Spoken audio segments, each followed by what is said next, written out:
South ఇండియాలోని అతి తక్కువ ధరలకి రత్నాలనందించే ఏకైక సంస్థ 6JVR. చిలకలూరిపేటలో ప్రధానమంత్రి నరేంద్ర మోడీ గారి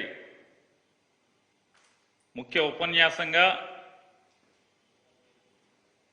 జరిగినటువంటి బహిరంగ సభ వైఎస్ఆర్ కాంగ్రెస్ పార్టీ అయితే ఆ జరిగినటువంటి నరేంద్ర మోడీ గారి యొక్క బహిరంగ సభ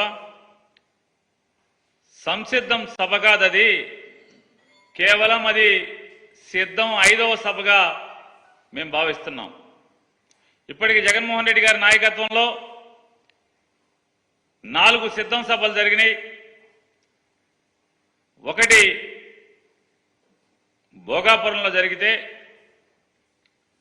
2 దెందులూరులో జరిగితే, 3 రాప్తాడులో జరిగితే, 4వ సిద్ధం సభ మేదరమెట్లో జరిగితే, 5వ సిద్ధం సభ వీళ్ళ ముగ్గురు కలిసి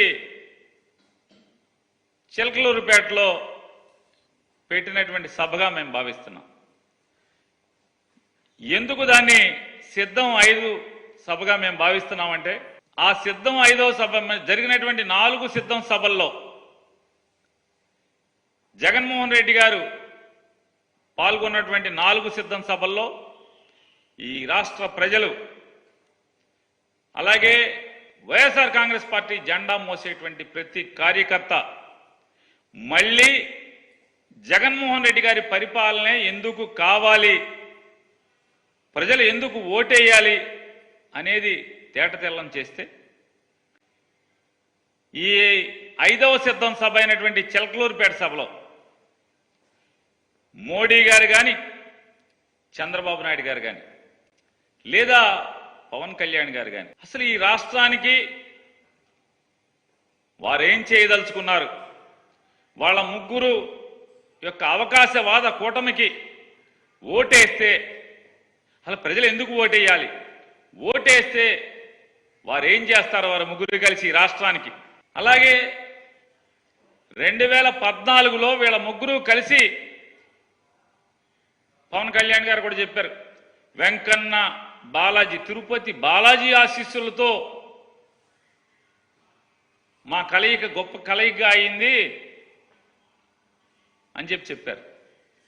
మరి 2019లో ఈ పాచిపోయిన లడ్లు ఇవాళ చిలకలూరుపేట సభకి ఎలా తాజా లడ్లుగా మారినాయో పవన్ కళ్యాణ్ గారు చెప్పాడా ఈ రాష్ట్ర ప్రజలకి? పాచిపోయిన లడ్లు 5 ఏళ్లు మారేప్పటికీ ఎలా చిలకలూరుపేట అంటే కాకినాడ నుంచి 5 ఏళ్ల క్రితం కాకినాడలో పాచిపోయిన లడ్లు చిలకలూరు 5 ఏళ్లు గడిచిన తర్వాత ఈ చిలకలూరుపేట సభకు వచ్చేప్పటికీ ఎలా తాజాగా మారినాయి, ఎంత రుచిగా ఉన్నాయి, ఎందుకు రుచిగా మారినాయి చెప్పలేదు.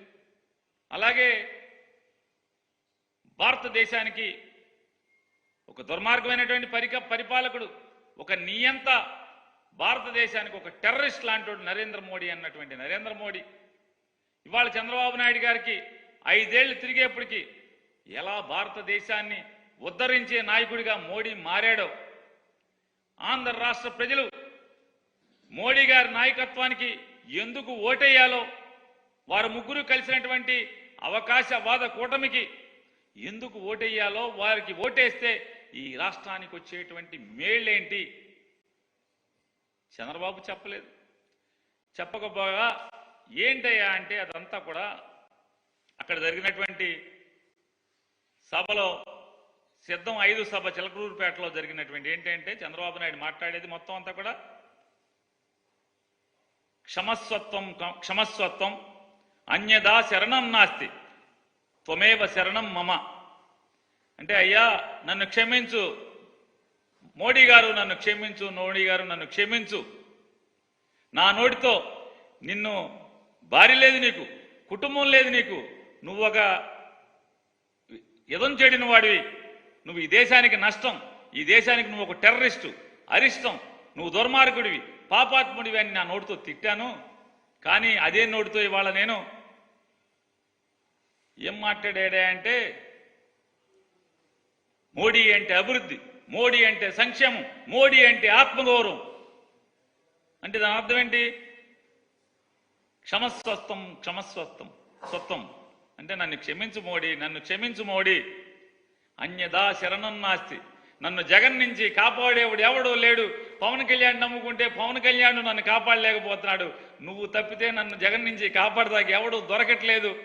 అన్యదా శరణం నాస్తి త్వమేవ శరణం మమ.